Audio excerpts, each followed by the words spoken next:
बात करेंगे आज ट्रम्प साहब के एक नए ट्वीट की। क्या कहने की कोशिश कर रहे हैं, लंबा ट्वीट है। मैं चाहूंगा कि मैं उस जो उनका ट्वीट है पूरा वो पढ़ूं ताकि उसमें से क्या मीनिंग निकलता है।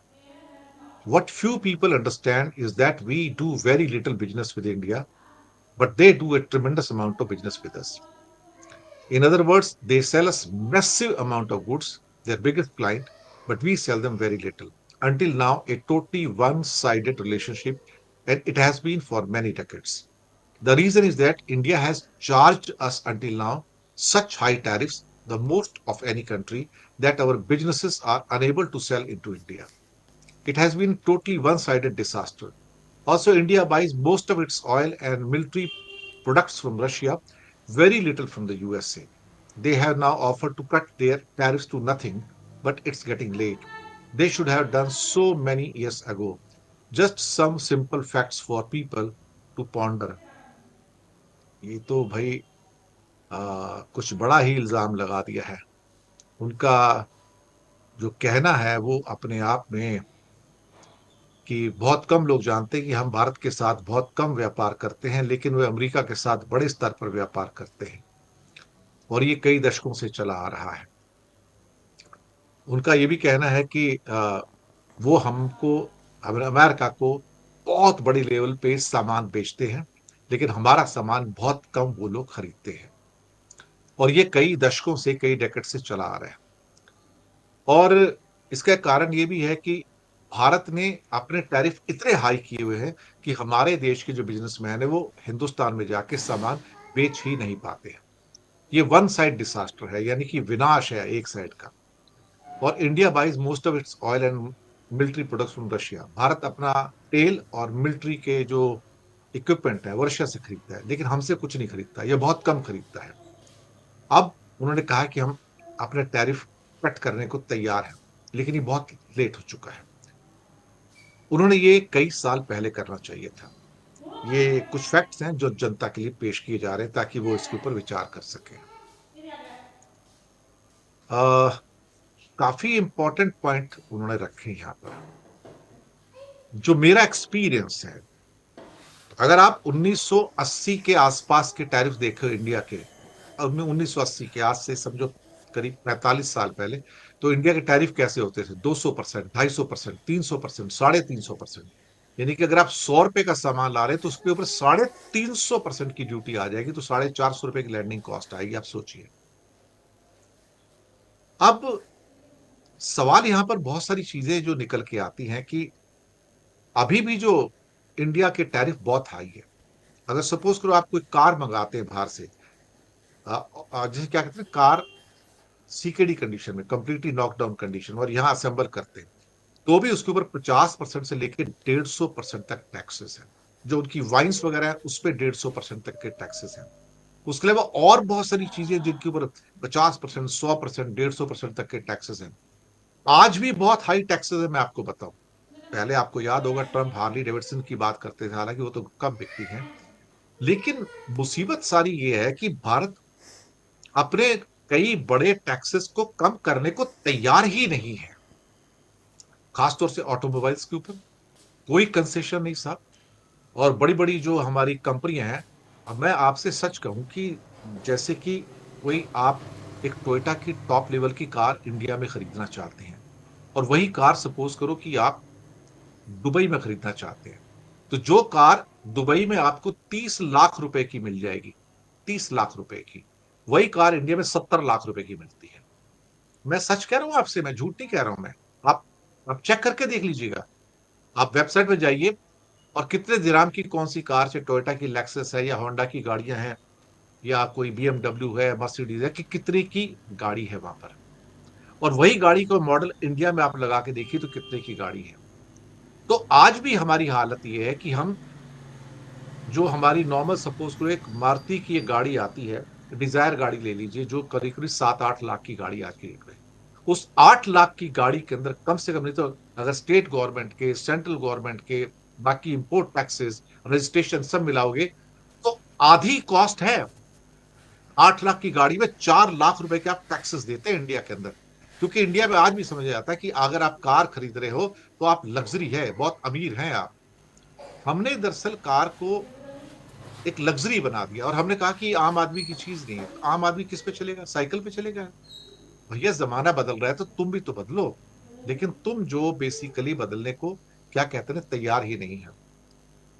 हमने हमें लगता है कि हमें बदलने की जरूरत है लेकिन हम बदलने को तैयार नहीं। और ट्रंप साहब शायद ये चोट मार मार के हमको ये बता रहे हैं कि भैया जी आ, आप थोड़ा सा कंसेशन तो दो। आप तो बिल्कुल भी कंसेशन देने को तैयार नहीं हो। और आज भी अमेरिका के बहुत सारे सामानों के ऊपर जैसे कि एग्रीकल्चर गुड्स है तो एग्रीकल्चर गुड्स पे इंडिया की करीब करीब 50% तक टैरिफ है। और जो उनकी कारें हैं या वाइन्स है 150% तक टैरिफ है उसके ऊपर। तो इसका मतलब क्या होगा?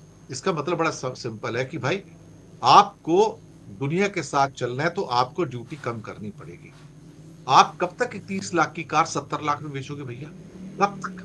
कुछ सोचने वाली बात है। कब तक आप 4 लाख की गाड़ी आप 8 लाख में बेचोगे? भाई अपने टैक्सेस कम करो ना। लेकिन टैक्स कम नहीं करेंगे।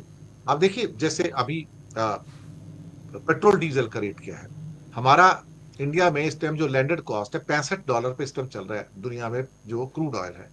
$65 पे हमारा जो गेट प्राइस होता है वो 30 रुपए होता है। 28 से 30 रुपए होता है 1 लीटर पेट्रोल का। वो 30 रुपए का पेट्रोल जो गेट प्राइस है जो रिफाइन होने के बाद है वो हमको मुंबई में 105 रुपए लीटर मिलता है। 105 रुपए। अब 30 रुपए के पेट्रोल के ऊपर आप कुल मिला के 75 रुपए के ज्यादा पैसे ले रहे हो हमसे जिसमें टैक्सेस भी हैं बाकी पता नहीं क्या क्या चीजें होती हैं। तो लूट की कोई लिमिट है? क्योंकि आप पेट्रोल खरीदते हो इसका मतलब आप अमीर आदमी हो या तो आपके पास मोटरसाइकिल होगी या स्कूटर होगी या कार होगी।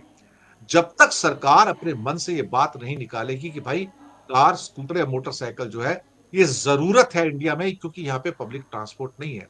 तो मैं ट्रंप के ट्वीट से सहमत हूं कि इंडिया टैरिफ का महाराजा है। बिल्कुल सहमत हूं। और यहां पर बहुत ज्यादा टैरिफ मारा जाता है। 100% सहमत हूं। कभी कभी लगता है कि इंसान तभी जागता है जब ये चोट लगती है। अदरवाइज यहाँ तो सुबह से लेकर शाम तक एक कहानी है।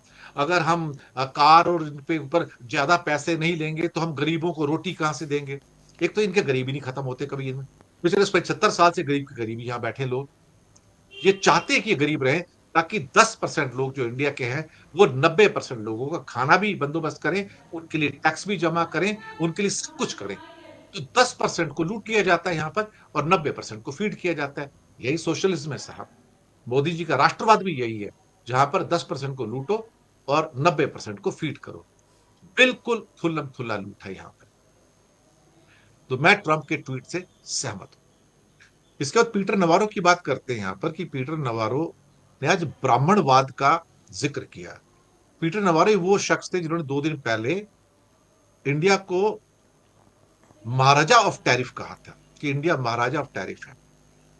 आज ट्रंप ने उसी बात को फिर से दोहराया है। और मुझे लगता है कि क्योंकि एसयू मीट से कुछ संकेत निकल रहे थे इंडिकेशन निकल रहे थे और उनके ऊपर कुछ ना कुछ कमेंट करना था तो इस बार उनके जो लेफ्टिनेंट्स हैं एडवाइजर्स हैं वो निकल कर नहीं आए हैं। इस बार ट्रंप खुद निकल के आए और उन्होंने खुद ट्वीट किया। और इस बार जो उन्होंने कहा कि ये भाई रूस से सस्ता तेल खरीद के और मुनाफाखोरी करने वाला तबका कौन है? एक छोटा सा एक कहते ग्रुप है जो ऑयल के ब्राह्मण है। ऑयल ब्राह्मण्स। और ये ब्राह्मण कौन है? मुकेश अंबानी और कुछ और लोग हैं। इसमें भारत सरकार भी है कि सस्ते दामों पर कच्चा तेल खरीदो और उसके बाद जो एक्स्ट्रा ऑर्डनरी मुनाफा है वो यहाँ के ऑयल के ब्राह्मण्स जो है वो कमा रहे हैं। आप जो कर रहे हो वो ठीक नहीं है। उसे हम एक्सेप्ट नहीं करेंगे और आपको बदलना होगा। मुझे लगता है कि बात तो उनकी सही है। क्योंकि अगर 25-30 रुपए के पेट्रोल का अगर मैं 105 रुपए दे रहा हूं मुंबई में 1 लीटर का तो लूट तो है ना। अब लूट को अगर आपको कोई आप लूट रहे हो और आपको कोई आके लुटेरा कह दे डाकू कह दे रॉबर कह दे तो आपको बुरा लगता है। इससे हमें कैसे कह दिया? हमें डाकू क्यों कह दिया? हम डाकू थोड़ी हैं। भाई और डाकू किसको कहते हैं?